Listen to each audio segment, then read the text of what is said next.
Hello दोस्तों, आपका बहुत बहुत स्वागत है स्लीपी क्लासेस में। तो दोस्तों, हमने सेंटर स्टेट रिलेशन कर लिया है। ठीक है दोस्तों, अब क्या है बेसिकली कि हमने कर लिया, सेंटर स्टेट समझ लिया, हमने लेजिस्लेटिव एक्शन पढ़ लिया। ठीक है जी, एडमिनिस्ट्रेटिव कर लिया, फाइनेंशियल कर लिया। ठीक है जी। लेकिन दोस्तों, ये सब कुछ करने के बाद हमें एक चीज़ रियलाइज़ हुई कि जब भी हम कोई टॉपिक पढ़ते हैं उसके निष्कर्ष में कोई ना कोई प्रॉब्लम्स आती ही आती हैं। ठीक है जी।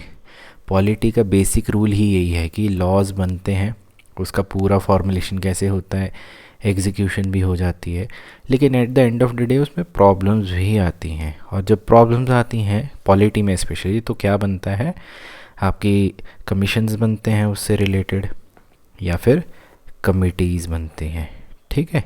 अब सेंटर स्टेट जो रिलेशन है वो बहुत ही ज़्यादा इम्पॉर्टेंट है और पेचीदा भी है। पेचीदा और इम्पॉर्टेंट इसलिए है क्योंकि आपको पता है कि सेंटर में गवर्नमेंट कोई और होती है, स्टेट में गवर्नमेंट कोई और होती है।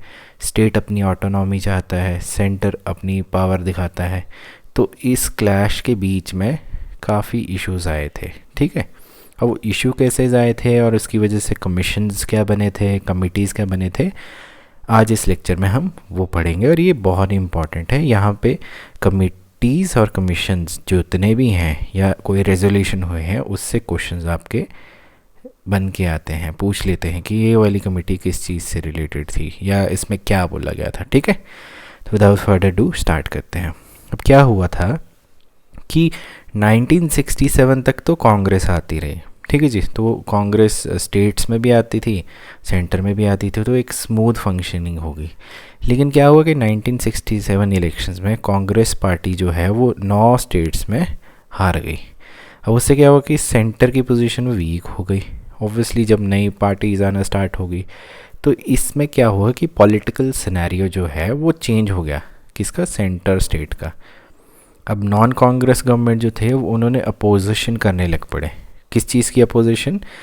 Increasing centralization and intervention of central government. कि अब ऑब्वियसली अब आप अपनी ऑटोनॉमी के लिए तो लड़ेंगे ही, स्टेट को फाइनेंसेस नहीं दे रहे हैं, ज़्यादा उनके साथ उनके मसलों में आप दखलंदाजी कर रहे हैं, तो स्टेट तो अपोज करेगा ही। ठीक है जी। अब they raise the issue of state autonomy and demanded more powers and financial resources for the states. ठीक है जी। अब इसकी वजह से क्या हुआ कि टेंशन और कॉन्फ्लिक्ट्स बनना स्टार्ट हो गए। अब ये टेंशन कॉन्फ्लिक्ट जब भी आते हैं तो फिर कमीशंस और कमिटीज़ का काम शुरू हो जाता है। अब टेंशन एरियाज़ क्या क्या थे सेंटर स्टेट रिलेशन के? ठीक है दोस्तों, तो सबसे पहला था टेंशन एरिया जो है mode of appointment and dismissal of governor. अब आपको पता है कि गवर्नर जो है वो बेसिकली सेंटर का नुमाइंदा ही हुआ, प्रेसिडेंट का नुमाइंदा ही हुआ। तो अब सारा का सारा जितना भी काम स्टेट में होता है वो थ्रू गवर्नर ही होता है। अब गवर्नर जो है अगर आपका कोऑपरेटिव नहीं हुआ या उसकी अपॉइंटमेंट गलत, मतलब अपॉइंटमेंट कर दी, डिसमिसल कर दिया, वो हाथ में तो प्रेसिडेंट के रहते लेकिन काम तो सारा सेंटर ही कर रहा होता है उसमें। ठीक है। तो स्टेट्स को उसमें बड़ा इशू आ रहा था। दूसरा पॉइंट था कि discriminatory and partition role of governors, मतलब कि भेदभाव वाला रोल्स निभाते थे। अगर गवर्नर को चेंज कर दिया, नया गवर्नर ले आए हैं सेंटर ने, तो वे भेदभाव वाला। और ये देखिए 67 से ही नहीं है, अभी प्रेजेंट का डे में अगर आप देखेंगे, प्रेजेंट डे में सबसे बड़ा क्या है? Delhi CM and lieutenant governor, इनके बीच में जो कॉन्फ्लिक्ट रहता है ना, ये एक बहुत ही अच्छा एग्जांपल है आपका सेंटर स्टेट रिलेशन के बीच में। ठीक है जी। दिल्ली को फुल स्टेट हुड भी नहीं दिया हुआ है, तो और ऊपर से इलेक्टेड गवर्नमेंट भी है, डेमोक्रेटिक भी है। तो ये मतलब आपका एक बहुत ही अच्छा जीता जाता है एग्जांपल है प्रेजेंट टाइम्स में समझने के लिए कि यार कोई दिल्ली गवर्नमेंट जो है अपनी फाइल्स भेजती थी, जो कि हमने न्यूज़ में देखी कि इन्होंने एक फ़ाइल भेजी है, लेफ्टिनेंट गवर्नर बोला कि नहीं, फिर उन्होंने रेक्टिफाई करके बोली, लेफ्टिनेंट गवर्नर नहीं। तो मतलब कि गवर्नर का डिस्क्रिमिनेटरी और पार्टीशन रोल जो है वो देखा गया है। तीसरा पॉइंट क्या कहता है? Imposition of presidents rule for partition interest. अब सेंटर क्या है कि कई बार उसने प्रेसिडेंट रूल भी लगा दिए गए, ऐसे हमने पास्ट में देखा है कि कई बार हुआ है।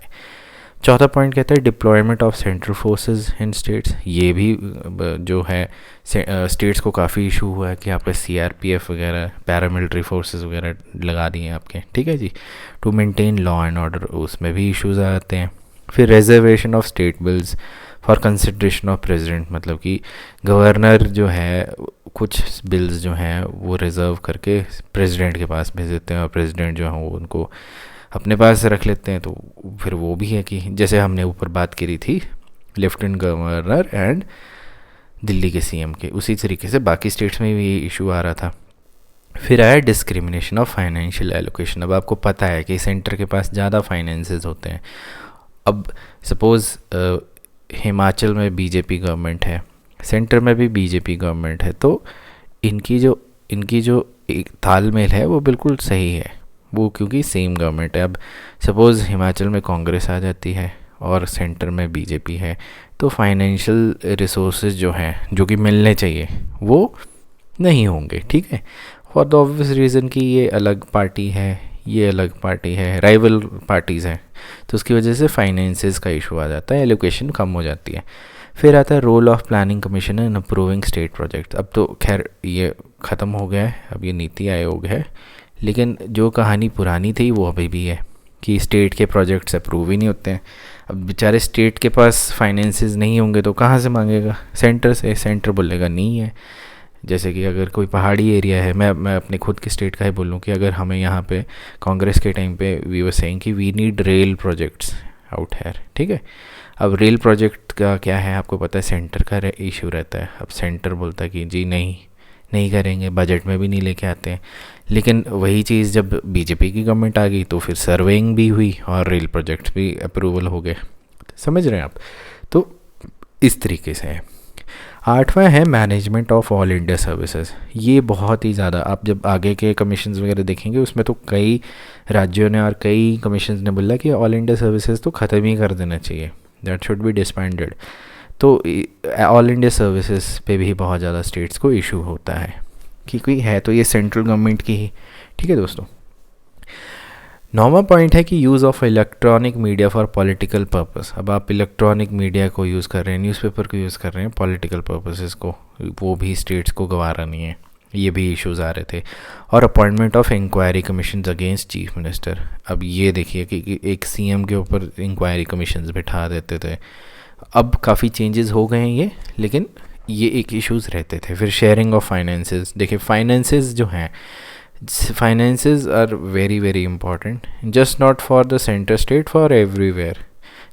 अगर हम मतलब एक छोटे से घर का भी इशू देखें कि अगर सपोज़ एक मेंबर जो है वो पैसे कमा रहा है और बाकी 3-4 मेंबर्स को वो पैसे डिवाइड कर रहा है, ठीक है जी।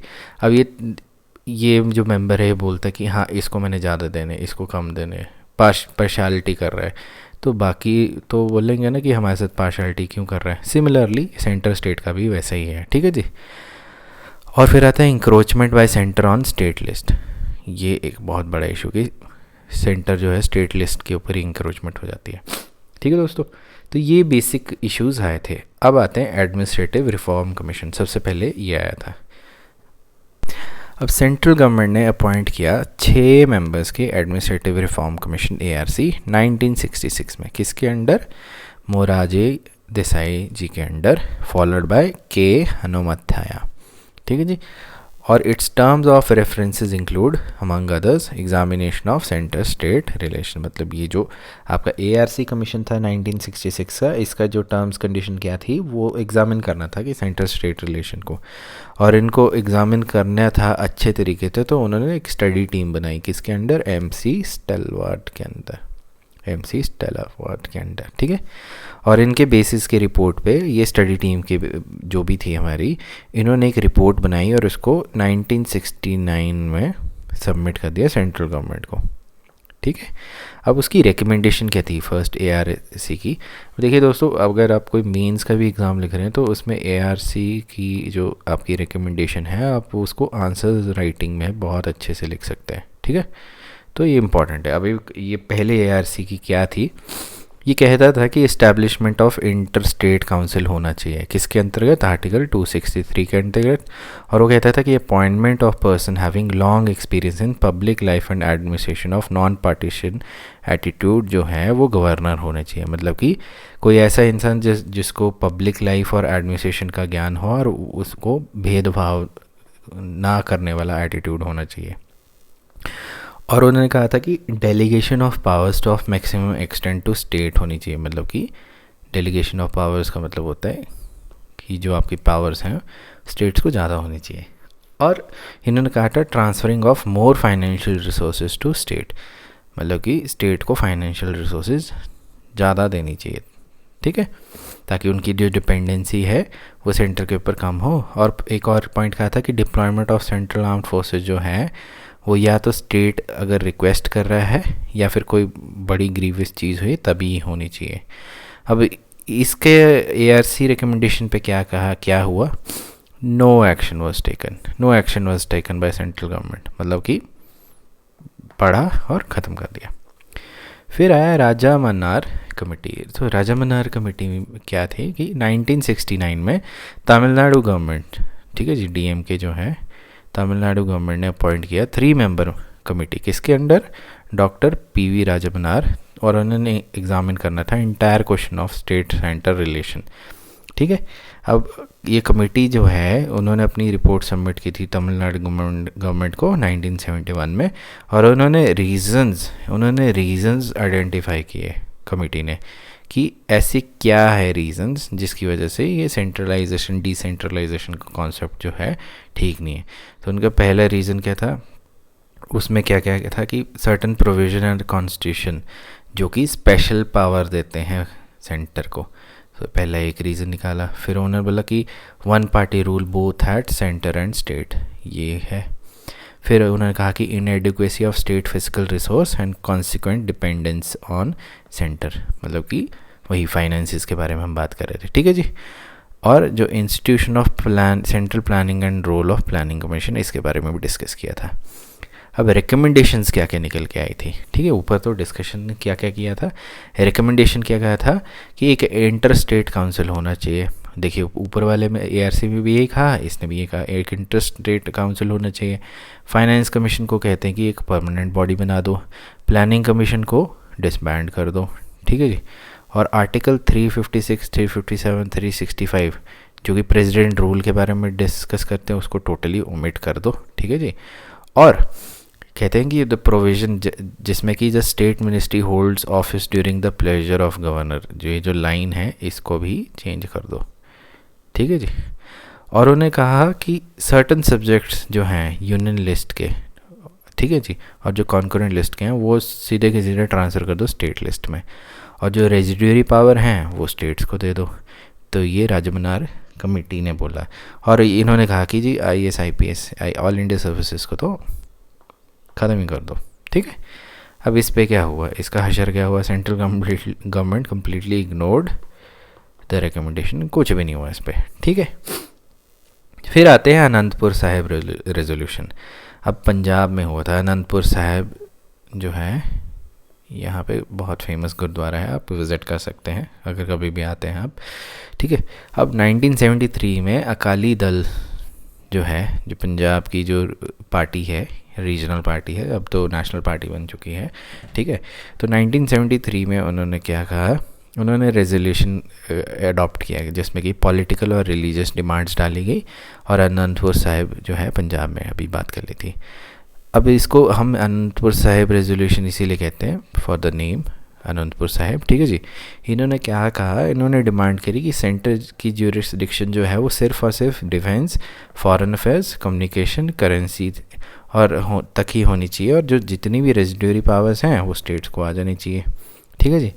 और उन्होंने ये भी कहा कि constitution should be made federal in the real sense and should ensure equal authority and representation to the all the states at the centre, मतलब कि क्वासी फेडरल से हट के रियल फेडरलिज्म पे आ जाए, ठीक है, ये इन्होंने कहा। तो इस पे भी कुछ ज़्यादा रेजोल्यूशन को कुछ ध्यान नहीं दिया गया।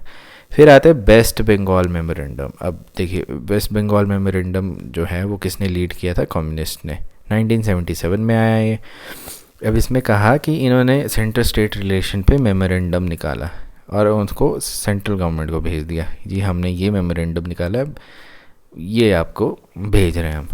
अब उन्होंने क्या कहा, उन्होंने तो मतलब बहुत ही अगले लेवल पे आ गए। वो कहते कि जी यूनियन जो है ना कॉन्स्टिट्यूशन में, इनको आप ख़त्म कर दो, इसको फेडरल के साथ रिप्लेस कर दो, ये चीज़ कही। अगला कहते हैं कि जो ज्यूरिसडिक्शन जो है सेंटर की, वो सिर्फ defence, foreign affairs, currency, communication और इकोनॉमिक कोऑर्डिनेशन पे होनी, जैसे कि आपके अनंतपुर साहिब उसमें बोला, ठीक है। और उन्होंने कहा कि all subjects including the residuary should be vested in state, ठीक है। आप देख रहे हैं ना, सारे के सारे रेजिड्यूरी, ऑल इंडिया सर्विसेज और मतलब कि स्टेट्स पे ज़्यादा वो कर रहे हैं फोकस, कि स्टेट्स को ज़्यादा पावर होनी चाहिए फाइनेंसेस, ठीक है जी। और प्रेसिडेंट रूल के जो हमारे क्लॉजेज हैं उनको रिपील कर दो, फाइनेंशियल इमरजेंसी और प्रेसिडेंट रूल को भी रिपील कर दो। और ये कह रहे थे कि स्टेट का कंसेंट जो है वो ऑब्लिगेटरी होना चाहिए, किस चीज़ के लिए, फॉर्मेशन ऑफ न्यू स्टेट्स। अब हमें पता है कि आर्टिकल 2 और 3 में हमें दिया हुआ फॉर्मेशन ऑफ स्टेट, उसमें सिर्फ और सिर्फ पार्लियामेंट का ही हक बनता है, लेकिन ये कहते हैं कि जी आप इसको ख़त्म कर दो, अब फॉर्मेशन ऑफ न्यू स्टेट्स में स्टेट का कंसेंट जो है ज़रूरी होना चाहिए। और वो कहते हैं कि टोटल रेवेन्यू जो भी है सेंटर का आएगा, उसमें से 75% जो है वो स्टेट्स को आना चाहिए, मतलब कि स्टेट्स ही राजा होने चाहिए। और उन्होंने कहा कि राज्यसभा की इक्वल पावर होनी चाहिए जैसे कि लोकसभा की है, और मतलब उधर सिर्फ और सिर्फ सेंट्रल और स्टेट सर्विसेज होनी चाहिए, और ऑल इंडिया सर्विसेज को ख़त्म कर दो। अब सेंट्रल गवर्नमेंट ने क्या किया, उन्होंने एक्सेप्ट नहीं किया रही डिमांड्स मेमोरेंडम को, और ख़त्म, ठीक है दोस्तों। अब आते हैं इम्पॉर्टेंट कमीशन पे। अब आया सरकारिया कमीशन। अब सरकारिया कमीशन इम्पॉर्टेंट क्यों है कि बाकी तो आप देख रहे हैं कि स्टेट्स ने निकाला था, ठीक है, ARC भी आया था लेकिन इतना कुछ खास नहीं था, लेकिन सरकारिया कमीशन जो है सेंट्रल गवर्नमेंट ने अपॉइंट किया था, कब, 1983 में किया था, और 3 मेंबर कमीशन था। किस पे, और इनकी चेयरमैनशिप किसके अंडर थी, RS सरकारिया, और ये रिटायर्ड जज थे किसके, सुप्रीम कोर्ट के। अब कमीशन को एग्ज़ामिन करने को बोला सेंटर स्टेट के रिलेशंस पे, तो इनको पहले 1 साल का टाइम दिया था, लेकिन वो एक्सटेंड होते होते 4 साल का हो गया, मतलब 4 टाइम्स हुआ था, तो मतलब फिर 1988 में रिपोर्ट सबमिट हुई थी, ठीक है जी। अब कमीशन ने क्या किया कि उसने it did not favour structural changes in regard the existing constitutional arrangements, मतलब कि उन्होंने ना स्ट्रक्चरल चेंजेस के लिए नहीं बोला, उन्होंने कहा कि फंक्शनल और ऑपरेशनल एस्पेक्ट जो हैं आपके सेंटर और स्टेट के, उस पर ज़्यादा फोकस किया। और कमीशन ने टोटल 247 रिकमेंडेशन दी। अब आपको 247 पढ़ने की ज़रूरत नहीं है, इसमें हम इम्पॉर्टेंट रिकमेंडेशन जो है उसके बारे में बात करेंगे, जो कि बहुत ज़्यादा ज़रूरी है। इन्होंने कहा कि एक परमानेंट इंटर स्टेट काउंसिल होना चाहिए, तो ये तो ऊपर भी आया हुआ है। इन्होंने कहा कि एक इंटर स्टेट काउंसिल बनाओ आर्टिकल 263 के अंतर्गत, और जो तो प्रेसिडेंट रूल है वो बहुत ही मतलब use sparingly in extreme cases use होना चाहिए, मतलब कि प्रेसिडेंट रूल जो है वो बहुत ही जब अति हो जाए तभी यूज़ होना चाहिए, और ऑल इंडिया सर्विस को जो और स्ट्रेंथन करना चाहिए, और उसके मतलब कि ऑल इंडिया सर्विस को तो आप स्ट्रेंथन कीजिए, लेकिन उसके साथ साथ आप और भी सर्विसेज इसी तरीके से क्रिएट कीजिए, और जो रेजिड्यूरी पावर ऑफ टैक्सेशन है उनको कंटिन्यू कीजिए, और वो पार्लियामेंट के साथ ही रहनी चाहिए, लेकिन जो रेजिड्यूरी पावर्स हैं वो कॉन्करेंट लिस्ट में डाल दो, ठीक है जी, जो बाकी रेजिड्यूरी पावर्स हैं, ठीक है। फिर 5वां पॉइंट है कि when the president withholds his assent to state bills the reason should be communicated to the state government. ऐसा नहीं है कि कोई भी बिल आपने विदहोल्ड कर लिया, उसका रीज़न आपको प्रॉपर्ली देना पड़ेगा, ठीक है। और जो नेशनल डेवलपमेंट काउंसिल है उसको रीनेम कर दो, उसको क्या करो, national economic and development council, ये भी रिकमेंडेशन दी। और जो जोनल काउंसिल हैं वो कॉन्स्टिट्यूट होने चाहिए, और वो उनको रीएक्टिवेट करना चाहिए टू प्रमोट द फेडरलिज्म, ठीक है। अब इन्होंने कहा कि सेंटर के पास जो है it should have powers to deploy its armed forces even without the consent of states, ठीक है जी, लेकिन उसमें अगर स्टेट्स की कंसल्टेशन चाहिए तो लेनी चाहिए। तो इसमें इन्होंने साफ साफ बोल दिया कि जो डिप्लॉयमेंट है फोर्सेस की, उसमें कोई कंसर्न की ज़रूरत नहीं है, और ठीक भी है क्योंकि security and defence is in the hands of centre, तो वो सेंटर को ज़्यादा तरीके से पता है। ठीक है जी। और नौवां पॉइंट क्या कहा है इन्होंने कि centre should consult the states before making a law on subject of concurrent list. तो ये भी उन्होंने बोला कि कॉन्करेंट लिस्ट पे कभी भी लॉ बनना है तो सेंटर को पूछना चाहिए। ठीक है, किससे? स्टेट से कंसल्टेशन लेनी चाहिए। 10वां पॉइंट कहा कि procedure of consulting chief minister in appointment of state governor should be prescribed in constitution itself. ठीक है, मतलब कि जो प्रोसीजर है कंसल्टिंग द चीफ मिनिस्टर, वो कंसल्टिंग एंड चीफ मिनिस्टर किसके लिए? कि गवर्नर की अपॉइंटमेंट के लिए उसका एक प्रोसीजर होना चाहिए। ठीक है, अब आते हैं और पॉइंट्स पे। अब इसमें काफ़ी ज़्यादा पॉइंट्स हैं, आपको इसका पीडीएफ मिल जाएगा। ठीक है, आप इनको पढ़िएगा, ऐसा नहीं है कि एग्ज़ाम में सारे पूछे जाएंगे कि किस में क्या है, बट आपको एक बेसिक आइडिया होना चाहिए। 11वां पॉइंट कहता है कि नेट प्रोसीड जो हैं ऑफ कॉरपोरेशन टैक्स, ठीक है जी, वो शेयरेबल होने चाहिए, मतलब कि डिवाइड होने चाहिए between the states. Governor can not dismiss the council of minister as long as it commands a majority in the assembly। मतलब कि जब तक कि आपकी मेजॉरिटी है असेंबली में, तब तक गवर्नर जो है वो काउंसिल ऑफ मिनिस्टर को डिसमिस नहीं कर सकता। और गवर्नर का जो 5 साल का टर्म है वो डिस्टर्ब नहीं करना चाहिए, मतलब वो पूरा करना चाहिए except some extreme compelling reasons, मतलब कि 5 साल तो वो कंप्लीट करें ही करें। ठीक है जी। 14वां पॉइंट कहता है no commission of inquiry should be set up against minister unless a demand is made by the parliament. मतलब कि आप ऊपर जब आया था चीफ मिनिस्टर के ऊपर वाला पॉइंट, उसके लिए इन्होंने काउंटर ये कर दिया। अब सरकारिया कमीशन ने ये कहा कि जब तक कोई डिमांड नहीं आती है पार्लियामेंट की तरफ से, तब तक कोई कमीशन ऑफ इंक्वायरी नहीं होनी चाहिए। 15वां कहता है कि surcharge on income tax should not be levied bye centre. मतलब कि इनकम टैक्स पे सरचार्ज जो है वो सेंटर नहीं लगाएगा एक्सेप्ट फॉर स्पेसिफिक पर्पस। ठीक है जी, और वो भी एक लिमिटेड टाइम पीरियड के लिए। और जो present division of function between finance commission and planning commission is reasonable and should continue. खैर ये पॉइंट तो चेंज ही हो गया अब तो नीति आयोग आने के बाद। ठीक है, 17वां कहता है कि step should be taken for uniformly implementing 3 language formula. अब ये 3 लैंग्वेज फार्मूला क्या है? इंदिरा गांधी टाइम पे कहा गया था कि इंग्लिश, हिंदी और एक मॉडर्न इंडियन लैंग्वेज जो है स्टेट्स पे, जो कि लोकल डायलेक्ट वाले नहीं है, और ठीक है, जैसे कि जिनकी कोई लोकल डायलेक्ट नहीं, जैसे आपका मध्य प्रदेश ही हो गया। ठीक है जी।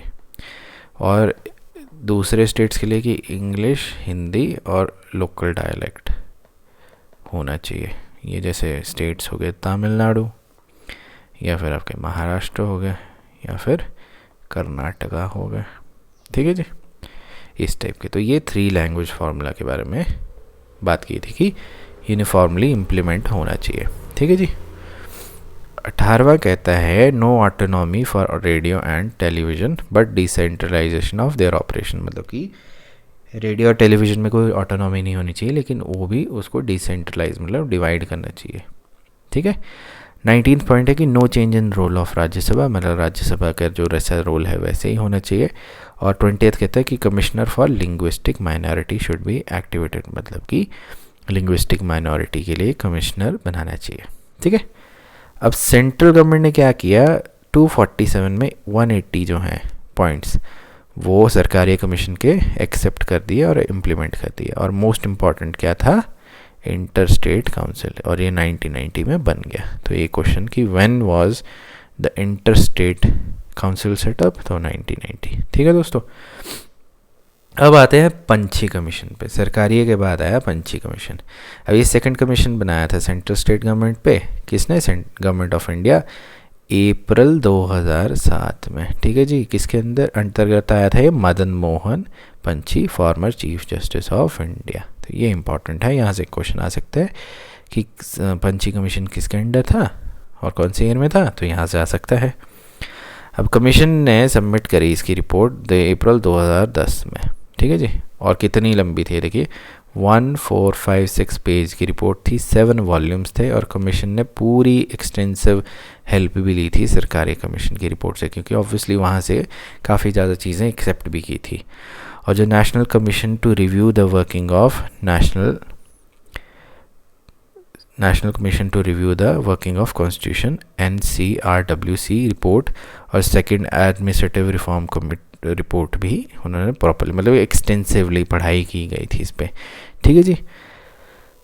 अब इसमें काफ़ी ज़्यादा चेंजेस भी आए थे। अब क्या है कि कमीशन ने टोटल 310 रिकमेंडेशंस दी थी, जिसमें कि सारे के सारे जो एरियाज़ हैं सेंट्रल स्टेट रिलेशन के, उस पर उन्होंने प्रॉपरली लाइट डाली थी। ठीक है दोस्तों, अब इनको थोड़ा सा पढ़ते हैं, इसमें इम्पॉर्टेंट रिकमेंडेशंस पढ़ते हैं।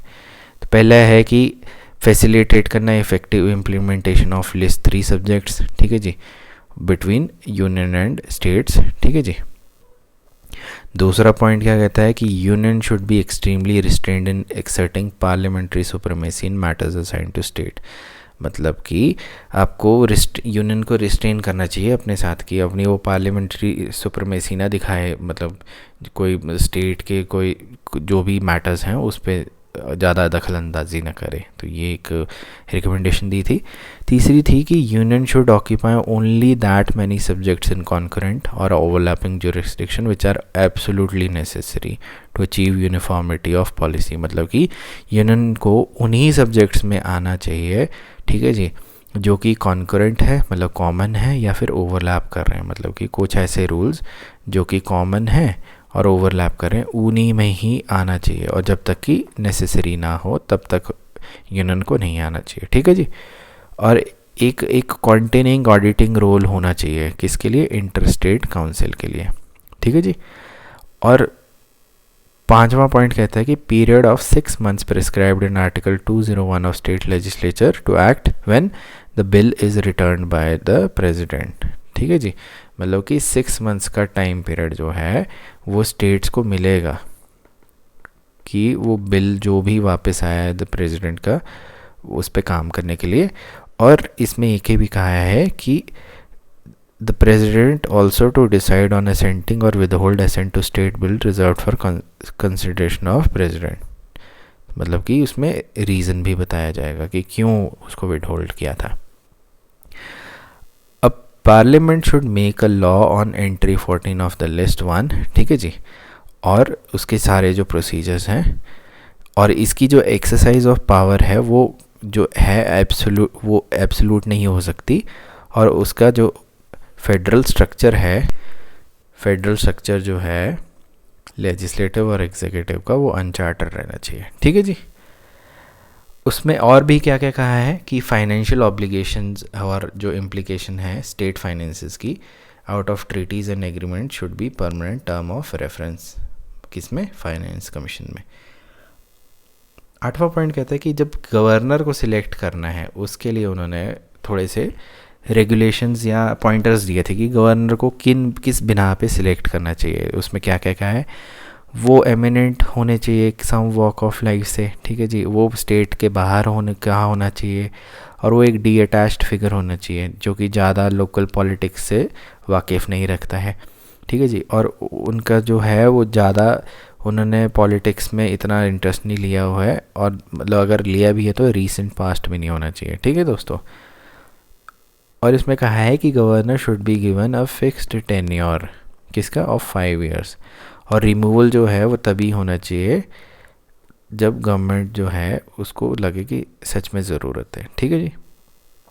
और procedure laid down for impeachment of president mutatis mutandis. अब इसका मतलब समझ लीजिए, making necessary alteration while not affecting the main point.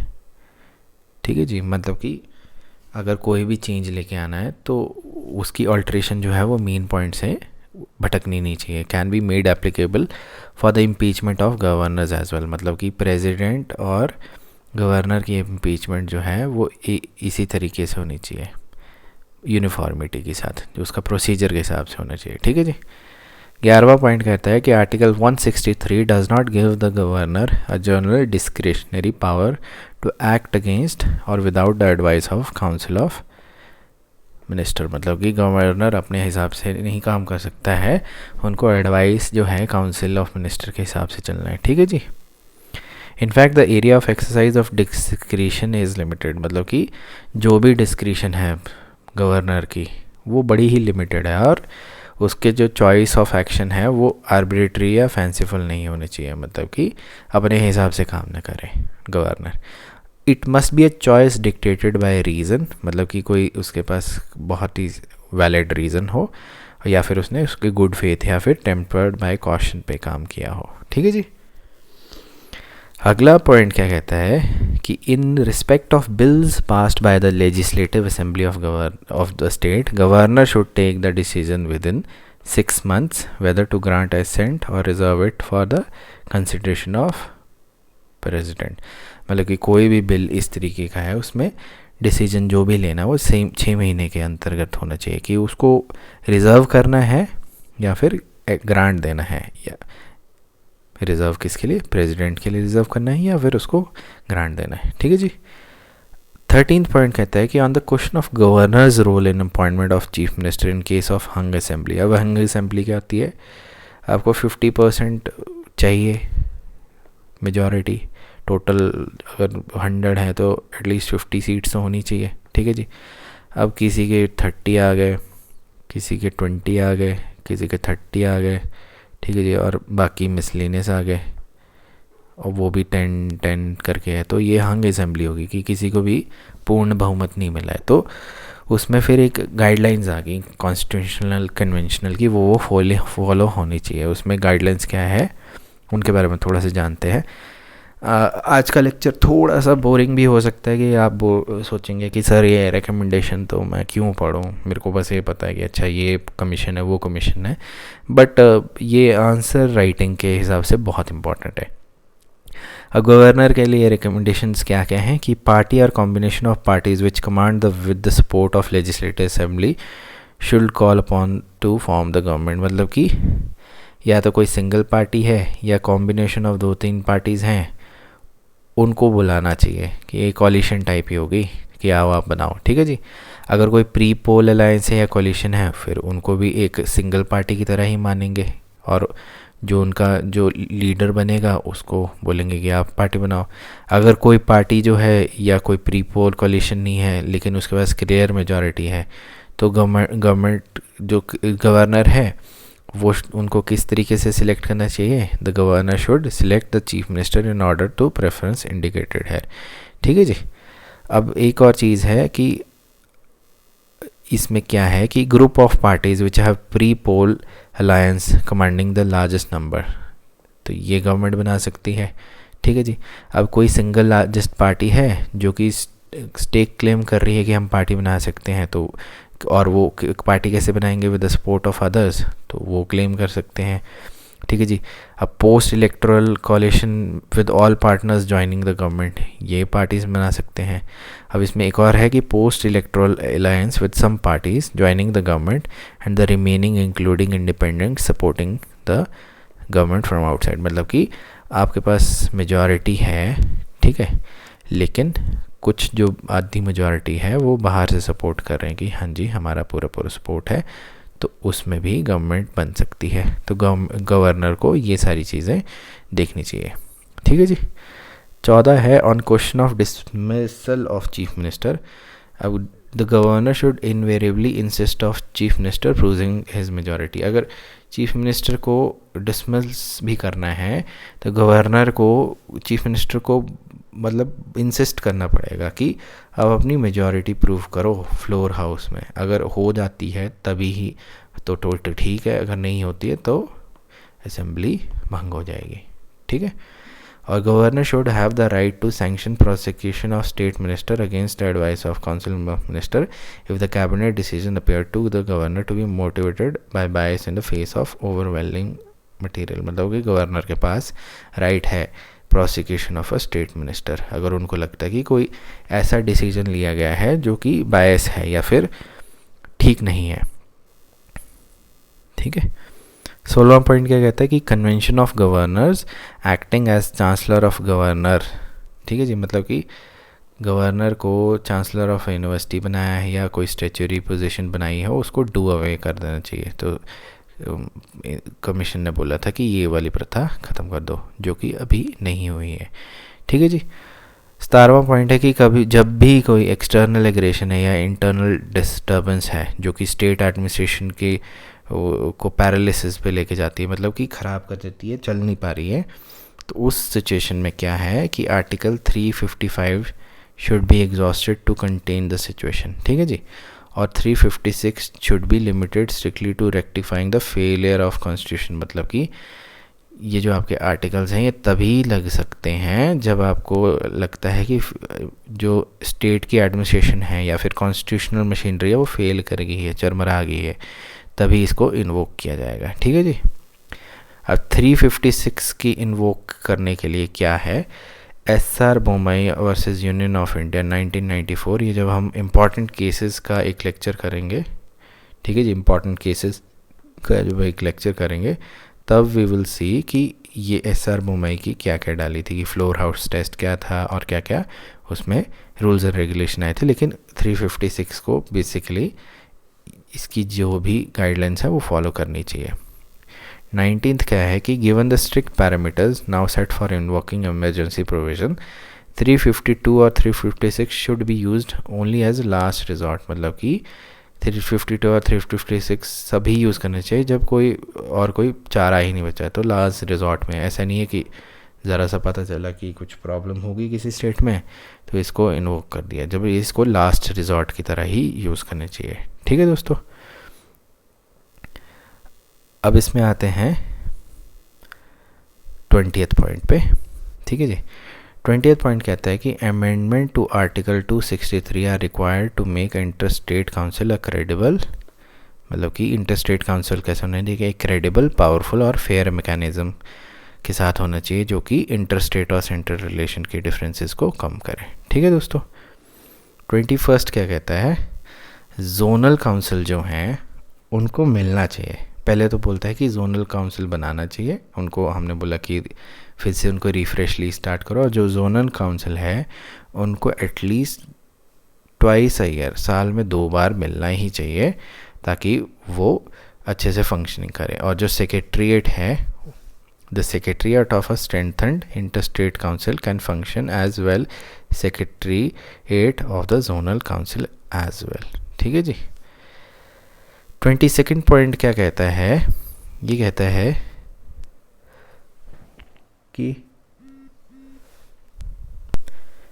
ये कहता है कि institutional similarise model in other sectors as well a forum of chief minister chaired by one of the chief minister for rotation can be similarly thought about in particular to coordinate policy in energy, food, education, environment and health.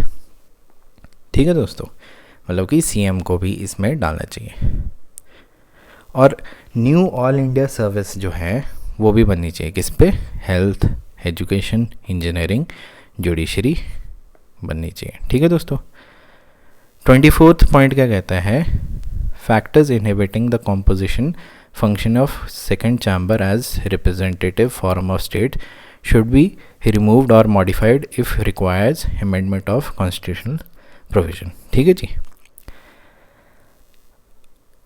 25th point पे आते हैं कि एक balance of power बनना चाहिए। Balance of power किसके बीच में, centre और स्टेट के बीच में, ताकि इक्वालिटी जो है रिप्रेजेंटेशन ऑफ राज्यसभा होनी चाहिए। ठीक है जी। और इसमें इन्होंने कहा था, रिकमेंडेशन दी थी कि एक अमेंडमेंट ऑफ रेलेवेंट प्रोविजन आए ताकि इक्वालिटी ऑफ सीट्स जो हैं राज्यसभा में वो इंक्रीज हो जाए। ठीक है जी। 26 कहता है कि scope of devolution of powers of local bodies, मतलब कि लोकल बॉडीज़ पे जो है पावर ज़्यादा मिलनी चाहिए। 27th पॉइंट कहता है कि all future central legislation involving states involvement should provide for cost sharing in right to education act. मतलब कि एजुकेशन पे जो है आपकी कॉस्ट शेयरिंग होनी चाहिए। ठीक है। और जो सेंट्रल लेजिस्लेशन है जहाँ where the states are interested with responsibility of implementation should be suitably amended providing for sharing of cost by central government. ठीक है जी, मतलब कि ऐसे जो सेंट्रल लेजिस्लेशन है जिसमें कि स्टेट को इंटरेस्ट किया है तो उसमें कॉस्ट जो है वो सेंट्रल गवर्नमेंट शेयर करे। इन्होंने ये एक और चीज़ भी की थी कि जो रॉयल्टी रेट्स हैं किस पे, मिनरल्स जो हैं वो रिवाइज़ करने चाहिए, कितने, every 3 years without any delay. और जो करंट सीलिंग है प्रोफेशनल टैक्स वो ख़त्म कर देनी चाहिए। और 30th पॉइंट कहते हैं कि scope of raising more revenue from taxes mentioned in article 268 should be examined fresh, मतलब कि फाइनेंसिस के बारे में आ जाता है बाद में। ठीक है, तो अब क्या हुआ कि ये जो रिपोर्ट है ये सारी की सारी state government, UT, union minister, department जितने भी कंसर्न्ड है उनको भेज दिया है। और जो कमेंट्स हैं रिसीव किए गए हैं यूनियन मिनिस्ट्री वगैरह से वो अभी भी कंसिडरेशन है किसमें, इंटर स्टेट काउंसिल में। तो दोस्तों इसी के साथ हमारा center state finally we have finished. अब हम नेक्स्ट चैप्टर्स पे आएंगे, तो मिलते हैं। अपना ख्याल रखिए, टेक केयर, बाय बाय।